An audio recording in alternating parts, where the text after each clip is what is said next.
Hello students, बढ़ते हैं अपने नेक्स्ट क्वेश्चन की ओर। क्वेश्चन 6 क्या कह रहा है? Diagonals AC of a parallelogram ABCD bisect angle A। तो शो करना है it's bisect angle C also. और क्या शो करना है? ABCD is a rhombus. अब देखो क्या दे रखा है, कहता है diagonals AC of a parallelogram. तो ये हमारे पास एक पैरेललोग्राम है ABCD। वो कहता है डायगोनल्स, ये क्लियर है ना? डायगोनल्स ये कहता है डायगोनल्स ABCD बाइसेक्ट A को बाइसेक्ट करता है। गिवन है ये हमें, क्या गिवन है? बाइसेक्ट। इट्स का मतलब हमें क्या गिवन है? एंगल 1। अगर मैं इसको एंगल 1 मान लूँ, इसको 2 मान लूँ, तो एंगल 1 और क्या हुआ? एंगल 2 बाइसेक्ट, क्योंकि क्या हो रहा है? बाइसेक्ट है। ठीक है, ये गिवन है हमें, तो गिवन है। अच्छा, अब वो क्या कह रहा है कि हमें प्रूफ क्या करना है कि एंगल, वो कहता है इट्स बाइसेक्ट। जो ये AC है उसमें ये जो A डायगोनल्स है, AC डायगोनल जैसे इसको बाइसेक्ट करता है ऐसे इसको और इसको बाइसेक्ट करे। तो इसका मतलब मुझे यहाँ क्या प्रूफ करना पड़ेगा? अच्छा, अब हमारे पास क्या चीज़ है बेटा? हमारे पास है कि ABCD इज अ पैरेललोग्राम। यही तो है ना? पैरेललोग्राम। ठीक है, अब पैरेललोग्राम है तो क्या होगा? AB पैरेलल होगी CD के, इसमें तो कोई डाउट नहीं है। ठीक है, अगर पैरेलल है तो AB इक्वल है CD के, ये प्रॉपर्टी है। दूसरी हमारे पास क्या है कि AD पैरेलल है BC के। AD पैरेलल है किसके? BC के। तो हमारे पास क्या होगा? AD इक्वल है BC के। ये तो हमने वो लिखा है जो पैरेललोग्राम के लिए। हमें शो करना है अब इसकी प्रॉपर्टी। इसके लिए कि हमें क्या शो करना पड़ेगा? हमें शो करना है कि एंगल 3 और एंगल 4 क्या है? इक्वल कर दिया जाए, तभी तो ये बाइसेक्ट है। अब देखो क्या है, हमें क्या है? अब यहाँ देखो, तुमने क्या कहा भी कि AB क्या है? पैरेलल है CD के। अगर मैं कहूँ कि ये दो लाइन पैरेलल है इसके, तो ये एंगल इस एंगल के इक्वल होगा, इंटीरियर एंगल होगा ना? यानी 2 एंगल किसके इक्वल होगा? इफ के AB पैरेलल है CD के, तो ये एंगल 2 एंगल E3 के इक्वल होगा। कैसे? Alternate angle, alternate interior angle equal होते हैं ना? होते हैं ना इंटीरियर एंगल। हो गया एक चीज़ ये। अब एक चीज़ और करूँ क्या कि अगर फिर दूसरा ले लो, AD पैरेलल है, AD पैरेलल है किसके? BC के। अगर AD बच्चों BC के पैरेलल है तो ये क्या हो जाएगा? एंगल 1 किसके इक्वल हो जाएगा? एंगल 4 के। ठीक है, AD पैरेलल है किसके? BC के। तो क्या हो जाएगा? एंगल 1 इक्वल हो जाएगा एंगल किसके? 4 के। कोई नो डाउट, क्योंकि हमारे पास क्या होता है? ये भी अल्टरनेट इंटीरियर एंगल। ठीक है, ठीक है। अब मुझे बताओ, एक चीज़ बताओ मुझे, हमें क्या गिवन है? हमें गिवन है कि एंगल 1 किसके इक्वल है? एंगल 2 के। ये हमें गिवन है ना? ठीक है, गिवन है हमें। अब आप देखो, अगर एंगल 1 बच्चों एंगल 2 के इक्वल है तो एंगल 2 4 के इक्वल होगा? हाँ और ना में जवाब दो। देखो, एंगल 1 इक्वल है एंगल 2 के, और यहाँ एंगल 1 4 के इक्वल है, तो यहाँ इसका मतलब 2 किसके इक्वल होगा? 4 के इक्वल होगा। ठीक है, और 2 अगर 4 के इक्वल है तो 2 का तो अभी हमने क्या करा? 2 किसके इक्वल दिखाया था? 3 के अल्टरनेट एंगल। तो इस 2 के रिप्लेस में मैं 3 रख दूँ तो क्या हो जाएगा? 3 4। यही तो हमें प्रूव करना था। 2 की रिप्लेस में मैंने क्या कर दिया? 3 रख दिया।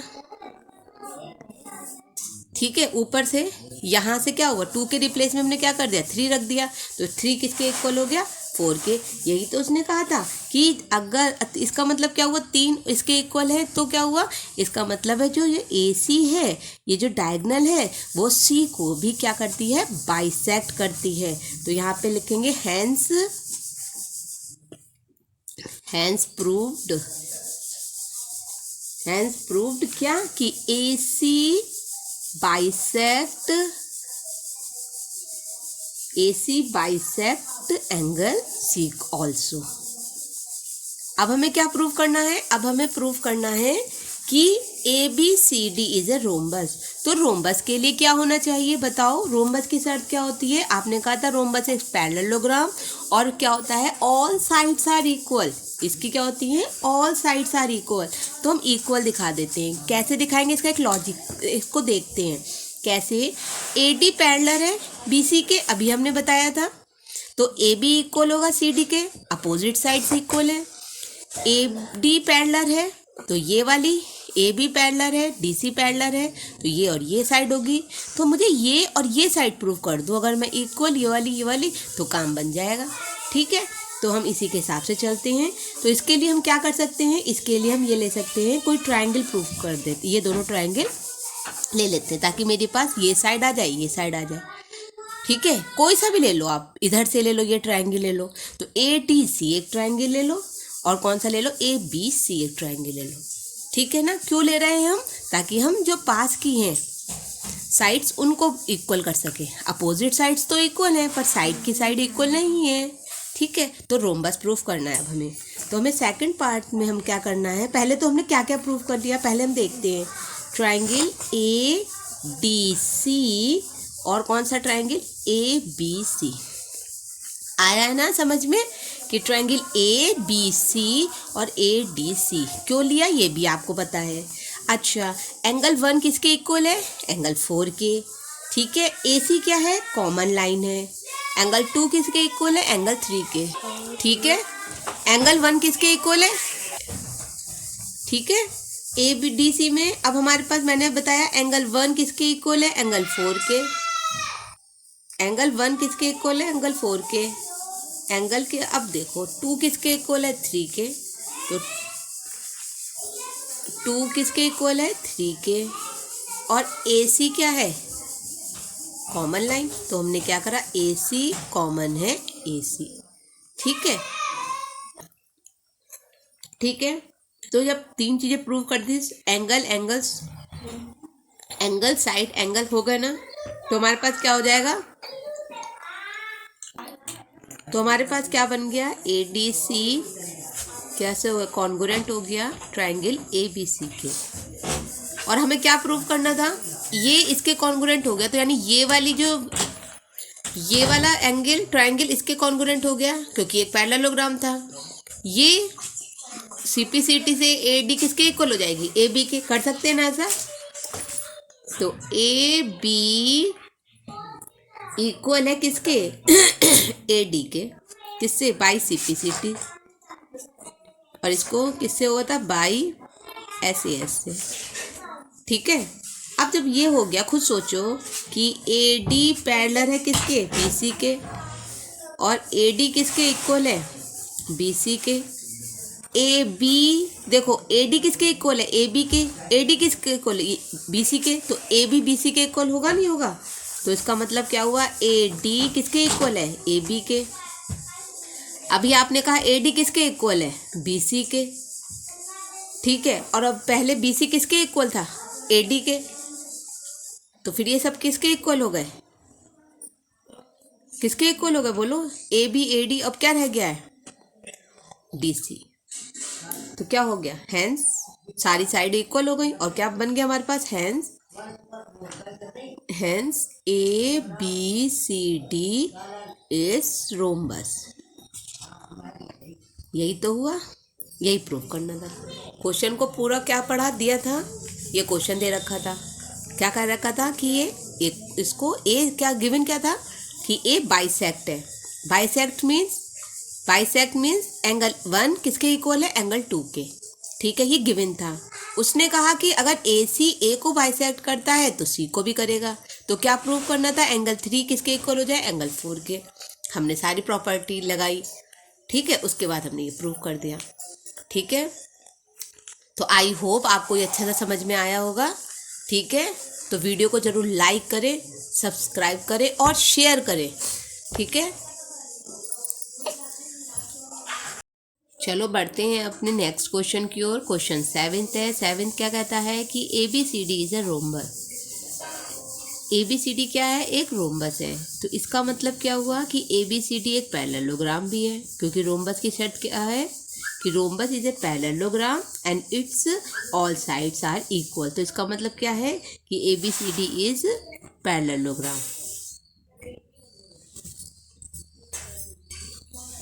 ठीक है पैरेललोग्राम है। अच्छा एक बात बताओ, जब ये पैरेललोग्राम है तो इसकी ऑल साइड इक्वल होंगी। हम एक बना लेते हैं। एक हम लोगों ने क्या बनाया, एक पैरेललोग्राम। ठीक है, ठीक है। अब क्या बन ले लो, ABC और D। आप एक बात देखो, पैरेललोग्राम है तो इट्स मीन क्या हो जाएगा, इसकी सेकंड चीज क्या गिवन है हमारे पास कि AB इक्वल है BC के। ठीक है, और क्या है BC AB BC CD और D क्या है, इक्वल है। CD किसके इक्वल है।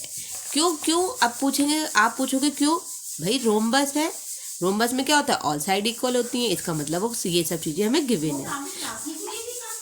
अब वो क्या कहता है, कहता है AC bisect A as well as C। Show करना है, क्या शो करना है, AC क्या है बेटा, AC बाइसेक्ट है। देखो ये शो करना है कि AC बाइसेक्ट करता है। बाइसेक्ट का मतलब पता चल गया ना कि 1 और 2 क्या होंगे, एंगल 1 और 2 इक्वल प्रूव कर दो। और उसने कहा जैसे A को प्रूव करोगे वैसे C को भी प्रूव कर दो, यानी कि 3 और 4 को भी इक्वल प्रूव कर दो। तो हम सेकंड चीज़ तो बाद में करेंगे, पहले हम लोग AC डायगोनल्स का लेके चलते हैं। ठीक है, तो यहाँ लिख लेते हैं, हमें प्रूफ क्या करना है, शो, क्या शो करना है, क्लियर हो गया ना कि क्या शो करना है, AC डायगोनल है। ठीक है, ये डायगोनल है ना,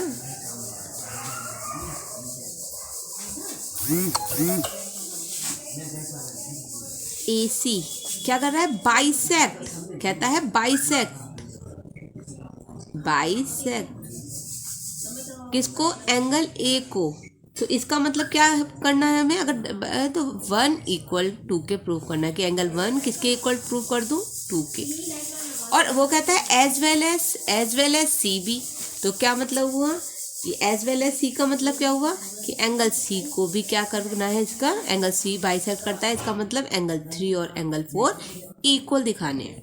चलिए इसे प्रूविंग की ओर चलते हैं, और बहुत इजी है प्रूविंग, सब हमने पहले की हुई है, बस पैटर्न स्टेप बाय स्टेप करना है। क्या करना है, सबसे पहले हम करते हैं एज, चलो कि AB क्या है, AB पैरेलल है किसके, CD के। पता है ना हमें कि AB पैरेलल है CD के। जब AB पैरेलल है CD के, देखो अभी आपको फिर वही चीज, ये दो लाइन पैरेलल है और ये करती है, तो ये एंगल और ये एंगल तो इक्वल होंगे। यस, तो एंगल 2 किसके इक्वल हो जाएगा, एंगल 2 किसके इक्वल हो जाएगा, 4 के होगा ना। एंगल 2 किसके इक्वल होगा, एंगल 4 के हो जाएगा ना। और नेक्स्ट में क्या कर ले हम लोग, AD ले लेते हैं, क्या कर लेते हैं, AD पैरेलल है BC के, पैरेलल है BC के, तो क्या बन जाएगा, वही सेम चीज हो जाएगी। ठीक है, 1 एंगल किसके इक्वल हो जाएगा, 3 के। ठीक है ना, 1 एंगल किसके इक्वल हो जाएगा, 3 के।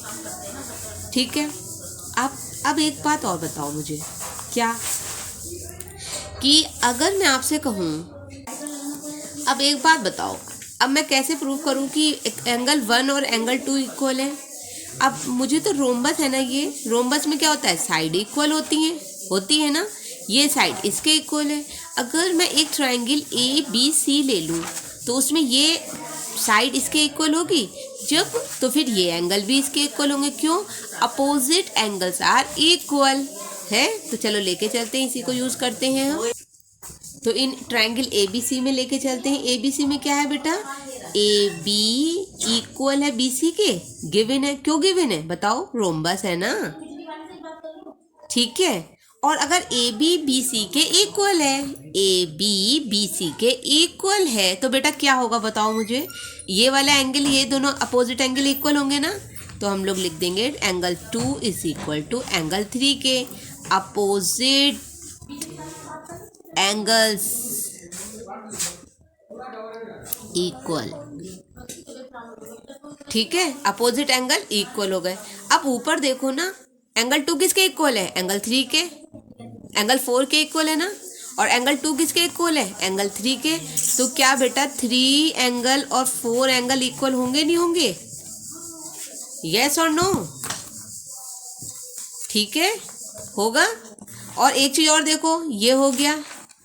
अब एंगल 3 किसके इक्वल है, एंगल 2 के। तो एंगल 1 की जगह हम क्या रख सकते हैं, angle 1 is equal to angle 2 रख सकते हैं। तो ये प्रूफ हो गया। तो क्या होगा, जब एंगल, यही तो हमें प्रूफ करना था, बाइसेक्ट है। देखो एंगल बाइसेक्ट 1 और 2 के इक्वल दिखा दिया गया। इसको दोबारा समझ लो अगर प्रॉब्लम हो रही हो। यहाँ तक तो हमें क्लियर हो गया कि ए बी पैरेलल है, तो ये वाली चीज अल्टरनेट एंगल हो जाएंगे, ठीक है, अल्टरनेट। सेम प्रोसेस से ये भी हो जाएंगे अल्टरनेट, ठीक है।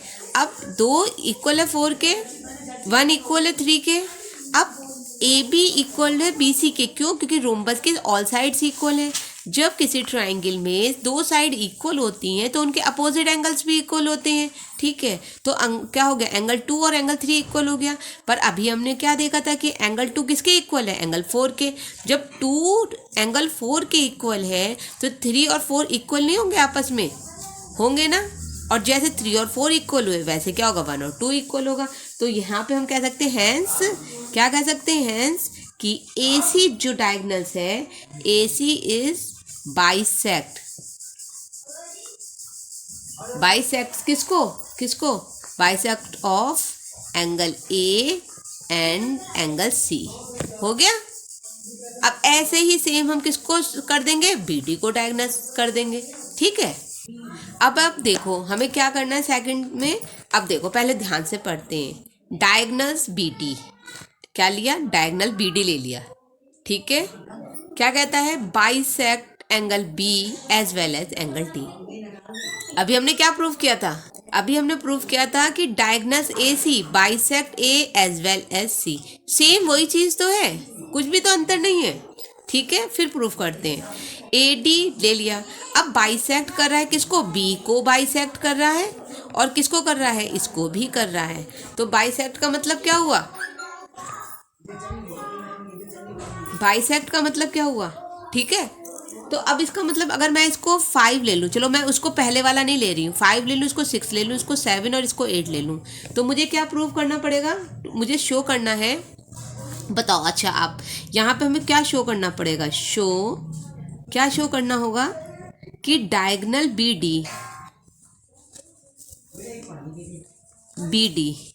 क्या कर रहा है, बाइसेक्ट करता है, बाइसेक्ट करता है बी को। तो इसका मतलब मुझे प्रूफ करना है 5 इक्वल होगा 6 के एंगल, और ऐसे ही वो क्या कर रहा है, डी को भी, एंगल डी को भी कर रहा है। तो इसका मतलब 7 और 8 इक्वल दिखाने मुझे।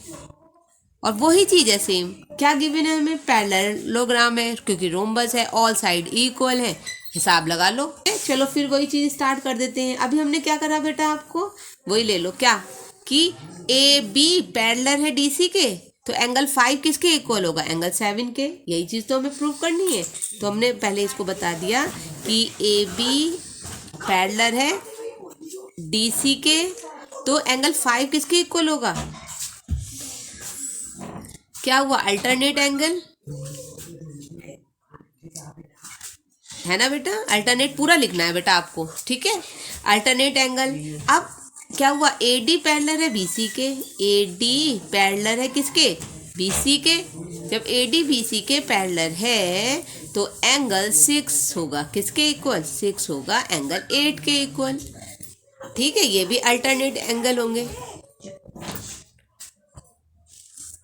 ठीक है, अल्टरनेट। अब ये जब इक्वल है बेटा, तो हमें क्या चाहिए, हमें चाहिए 5 इक्वल हो 7 के, 5 इक्वल हो 7 के। ठीक है, 5 इक्वल 6 के हो जाए। तो एक बात देखो, ये है this is a rhombus and this side is equal, और किसी भी ट्राइंगल में अगर दो साइड इक्वल होती हैं तो उनके अपोजिट एंगल क्या होते हैं, इक्वल होते हैं, यानी 7 हो जाएगा 6 के। तो इसको हम लोग लेके चलते हैं। देखो इन एंगल ट्राइंगल BCD में क्या हुआ, BC क्या है, इक्वल है DC के, क्यों, साइड्स है रोम्बस की, ठीक है, इक्वल होती हैं। और फिर क्या होता है, जब साइड्स इक्वल होती है तो अपोजिट एंगल्स आर इक्वल, तो ये इक्वल हो गए। इन एवव वी हैव प्रूव्ड क्या प्रूव किया है कि हमने पहले ही प्रूव कर दिया कि एंगल जो 5 है वो इक्वल है 7 के। हमने क्या प्रूव किया, एंगल 5 इक्वल है एंगल 7 के, और एंगल 6 इक्वल है 8 के। और अभी हमने क्या शो कर दिया कि एंगल 6 किसके इक्वल है, 7 के। तो 5 किसके इक्वल हो जाएगा, 7 के, ठीक है। 5 क्या है हमारे पास, 7 के दे रखा है ना, ठीक है। अब तुम देखो इसको, तो हमारे पास क्या है, 5 7 के इक्वल है, और क्या दे रखा है, तो जब 5 7 के इक्वल है तो ये 5 क्या हो जाएगा, यहाँ से देखो 6 के इक्वल नहीं हो जाएगा, ठीक है, हो गया। और हमने पीछे भी किया था, 6 किसके इक्वल है, 8 के, 6 किसके इक्वल है, 8 के।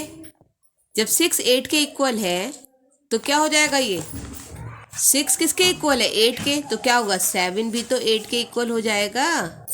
तो अब जब ये दोनों चीज़ें इक्वल हो जाएंगी तो 7 और 8 आपस में इक्वल होगा। इसका मतलब BD क्या है, बाइसेक्ट कर रही है। इसका मतलब हमने क्या प्रूव कर दिया, इसका मतलब हमने प्रूव कर दिया हैंस क्या, कि BD बाइसेक्ट है angle B as well as angle D। हो गया क्लियर, सेम चीज़ थी, दोनों में सेम चीज़ पूछी गई थी, ठीक है। तो इसको प्लीज़ इसको अच्छी तरह से, बिना प्रैक्टिस के ये नहीं हो पाएगा, इसलिए प्रैक्टिस पे ध्यान करना। और नहीं आता तो कमेंट्स बॉक्स में लिखें इसको कि मुझे ये चीज़ नहीं समझ में आई, फिर भी मैं कोशिश करूँगी दोबारा इसको समझाने की, ठीक है।